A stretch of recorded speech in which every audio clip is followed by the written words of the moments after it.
Our time is short, so will you make your questions short, please? President Ford. Thank you. It's nice to be here. I have no further prepared remarks. I'll be glad to answer any questions. Mr. President, you mentioned out there in your speech, not necessarily cutting defense spending, but spreading it out. How would that help cut the deficit? Well, if you stretch out the defense program from 5 to 6 years, in effect stretching out $1.7 trillion over 72 months rather than 60 months, you can have significant cash flow benefits every year, and that will have a corresponding cash flow benefit as far as the deficits are concerned.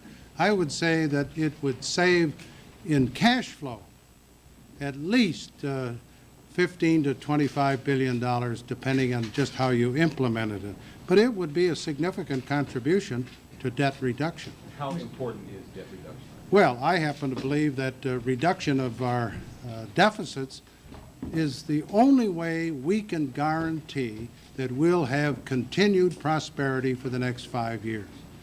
If we all pull together and do our share, we can absolutely maintain a healthy economy for the next 5 years. Are you as told the President King? Yes. Mr. President, today the MX missile received final congressional approval. And tomorrow, Dr. Helen Caldicott, the founder of Women's Action for Nuclear Disarmament, will speak on this same campus. What would you say to her about today's passage? Well, I haven't heard her remarks, so I am not qualified to answer what she'll say categorically. I can say this. As one who actually negotiated with Mr. Brezhnev to reduce nuclear weapons and who was able to achieve a reduction in strategic weapons in such negotiations, my track record is pretty good in getting results, not talking about it. I would say that in order to have the United States achieve a reduction of nuclear weapons in negotiations, they ought to go to the bargaining table with all of our weapon system available for negotiation, including the MX. I strongly feel the MX vote was the right one. Substantively, in order to maintain equivalence with the Soviet Union, and psychologically and from a negotiating position, absolutely essential. Mr. Yes. President, you mentioned social programs that have been on the books for quite some time and mentioned their essentiality. Could you elaborate a little longer on what programs might be deferred? Well, I gave 2 examples in response to a question, and there are others that I'm sure the Congress will take a look at. But the 2 I gave are very important. They involve probably anywhere from $6 to $10 billion annually. Yes. General revenue sharing is one of the programs Yes, you mentioned. absolutely. Cities and counties have become quite dependent on general revenue sharing to meet operating expenses, especially in the state where we have a frozen tax levy. What options do they have to make up for that revenue that they would lose? Well, the amount of actual cash that a community or a governmental unit gets out of revenue sharing is really not a significant part of their overall budget. And in the current fiscal crisis that the federal government has, which I happen to think is worse than any individual city or any individual state, first things have to come first. We have to get Uncle Sam's fiscal picture in order if we're going to have a strong nation. And in the process, everybody who's involved in getting money from the federal government will have to share some of the belt-tightening. Mr. President, Yes. along the same lines, the farmers right now are upset about the financial crisis they're going to have. 1986 being an election year, and I believe 23 Republican senators are up for re-election. What effect is the farm vote going to have, the cuts in the farm budget going to have on that vote next year and control of the Senate? Well, I have great sympathy for the American farmers who bought too much land at too high a price when prices paid for their commodities were high. And I feel very saddened by their economic plight today when land prices are down, when market prices are down, and they overextended themselves. The program of the federal government today is to try and ease this financial crisis by extending the term of their loans, by giving them reduced interest rates and refinancing their loans that they made when things were going good. Now, I don't believe we can continue farm price support programs that price our commodities out of the world market. Right today, because of our price support programs, Argentina, Australia, other countries are undercutting us in the foreign markets, and our sales abroad as a result are suffering.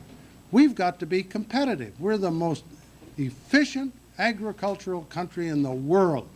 And for us, by artificial price supports, cutting ourselves out of those markets doesn't make sense. Mr. President. Yes. You complained about the length and the cost of the presidential campaign. Any thoughts from you on the way in which that wood television and the major newspapers and wire services have covered the substantive issues of the campaign, especially in the Reagan and Obama? Oh, I think as a whole, the news media, both the written and the electronic press, did a better than average job. On the other hand, I think they picked up a lot of trivia, which really wasn't very substantive as to the views of either Mondale or Reagan. I wish the networks particularly, but local stations I guess, would spend more time on substance rather than a 15 or 30-second trivia answer to some question. I know how valuable your time is on the tube and all this and that, but you would do a great service to the American people if you would take more time and give more substance instead of just some trivia that you pick up from here or there. Yes, yes. What are your feelings about the drug and alcohol abuse in this country? What do I think about drug and alcohol abuse? Well, I think we've got to maximize our effort to do something about it. My wife is the chairman of the board of the Betty Ford Center on Alcoholism and Chemical Dependency, so I know something about how the best way to treat those problems. But we don't have enough good treatment centers around the country to help people who unfortunately have had that difficulty.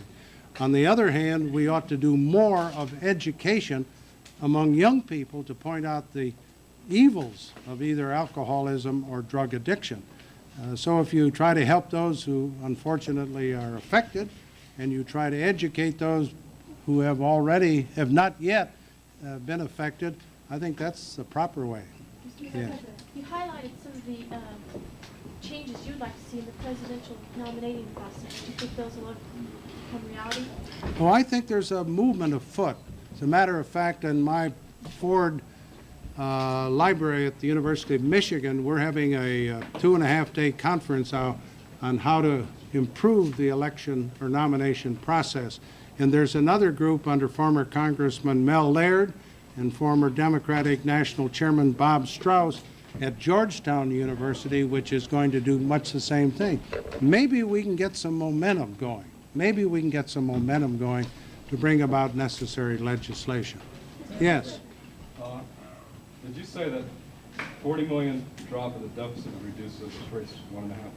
1.5% across the board. Yes, sir. Well, in light of what you were saying about the need to reduce the deficit, why do you still think that MX missiles, or some people say will be obsolete when the target gets installed? How can you defend putting in MX missiles in against the need to reduce? Well, for two very good reasons. The first reason being that substantively we need it. As a matter of fact, I initiated in my administration the research and development of the MX missile. Mr. Carter continued it, and under the Scowcroft Commission, we now have the present deployment procedure. We initiated the MX because the Soviet Union, beginning in the late 70s, undertook a massive program to increase the throw weight and to improve the accuracy of their land-based ballistic missiles. And they now have achieved that capability with a new generation of missiles. And for us to retain equivalence, not superiority, equivalence, we need the MX. And secondly, having negotiated with Mr. Brezhnev, the Congress, when I negotiated with him, didn't take any weapon systems away from me. So when I went over to negotiate, we had the opportunity to negotiate any and all weapons that we had available. And the net result was, because I had no hampering by the Congress, we were able to get Mr. Brezhnev to reduce his launchers by about 350. And we only had to reduce ours by about 100. So by having flexibility as a negotiator, I was able to get significant progress.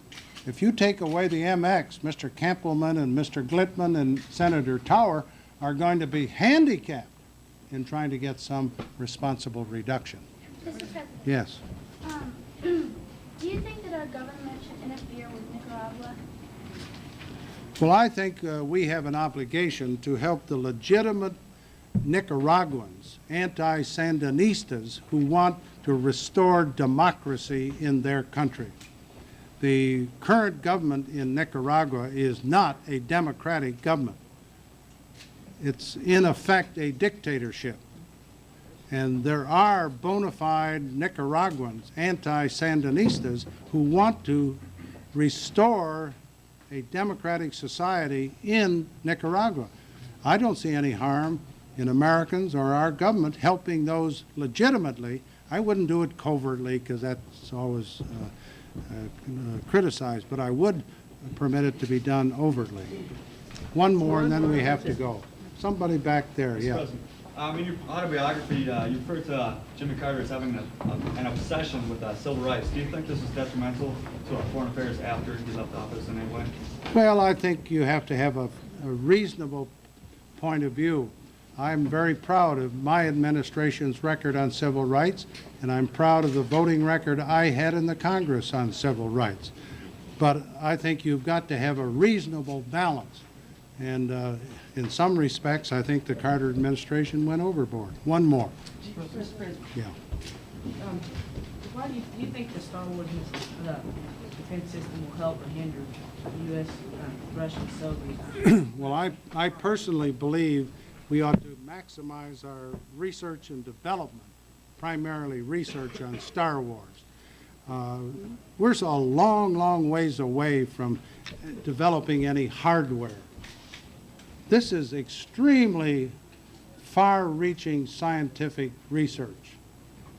We're at least 3 or 4 years away from developing any significant hardware. Let's get the research done and then make a decision as to whether we want to proceed with the actual manufacture of and deployment of hardware. Thank you all. It's nice to see you. It's great to be here at Ball State. Thank you.